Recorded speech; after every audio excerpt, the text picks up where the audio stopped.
ఓం నమః శివాయ శ్రీమాత్రే నమః. మిత్రులకి, శ్రీభిలాషులకి, అలాగే నన్ను ఎంతగా ఆదరిస్తున్న యూట్యూబ్ ప్రేక్షకులందరికీ కూడా పేరు పేరు ధన్యవాదాలు. మిత్రులారా, మీ అందరికీ పరాదేవత ఎల్లవేళలా మీతో ఉండి మీ మనోవాంఛ నెరవేర్చాలని మనస్ఫూర్తిగా కోరుకుంటున్నాను. గురువుగారు, మేము భార్యాభర్తలను గొడవ పడుతున్నాము. మా ఇంట్లో వారు మమ్మల్ని దూరంగా ఉంచుతున్నారు. మేము పనిచేస్తున్న దగ్గర కూడా చాలామంది మమ్మల్ని ఇబ్బంది పెడుతున్నారు. మా మీద నోరు వేసుకుని పడిపోతున్నారు. మమ్మల్ని నోటుకొచ్చినట్టు మాట్లాడుతున్నారు. మాకు మనశ్శాంతి ఉండటం లేదు. వారందరూ కూడా మాతో ప్రేమగా ఉండాలంటే ఏదైనా ఖర్చు లేకుండా తేలికైన మార్గం చెప్పండి చాలామంది అడిగారు. చాలా తేలికైన మార్గం చెప్తాను. ఈ ఉపాయానికి మనకు కావాల్సింది తులసి మొక్క గింజలు, అలాగే సహాదేవి చెట్టు వేరు. మన చాలా వీడియోలు చెప్పాను. మీరు నెట్లో కొట్టిన సహాదేవి చెట్టుని కొడితే వస్తుంది.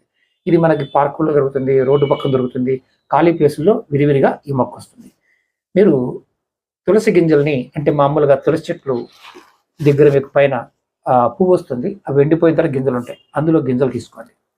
ఈ గింజల్ని, తులసి గింజలు అంటే తులసి చెట్టు గింజల్ని సహాదేవి చెట్టు వేరుతో అందులో దంచండి. దంచితే కొంచెం రసం వస్తుంది. ఈ తులసి గింజల్ని, ఈ సహాదేవి చెట్టు వేరు గింజల్ని దంచి మీరు ఒక డబ్బాలో వేసుకోండి. ఇది ఎప్పుడు చేయాలి? ఆదివారం నాడు చేసుకోవాలి. ఇలా ఒక ఆదివారం నాడు ఆడవారైనా మగవారైనా సరే ఇది చేసుకొని కుంకుమలో కానీ మీరు పెట్టుకునే బొట్టులో కానీ కలిపి, లేదంటే డైరెక్ట్గా కూడా కనిపించదు మామూలుగా, దాన్ని తిలకంగా పెట్టుకోండి. ఇలా పెట్టుకుంటే మీకు ఆకర్షణ కలుగుతుంది, జనాకర్షణ కలుగుతుంది. దీన్ని వశీకరణం కూడా అంటారు. ఎదుటివారు మిమ్మల్ని ఏమనకుండా ఉంటారు.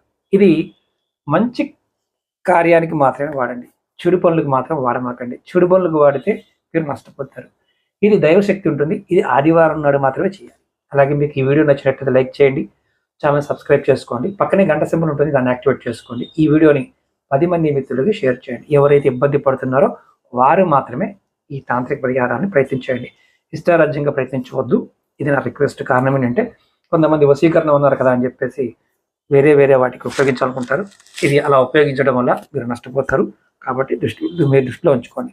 అలాగే మీకు ఏదైనా సమస్యలు ఉన్నాయి, ఆ సమస్య గురించి తెలుసుకోవాలి, పరిష్కారాలు తెలుసుకోవాలనుకునేవారు 9440593655 ఈ నెంబర్కి కాంటాక్ట్ చేసి అపాయింట్మెంట్ తీసుకోండి. ఓం నమః శివాయ శ్రీమాత్రే నమః.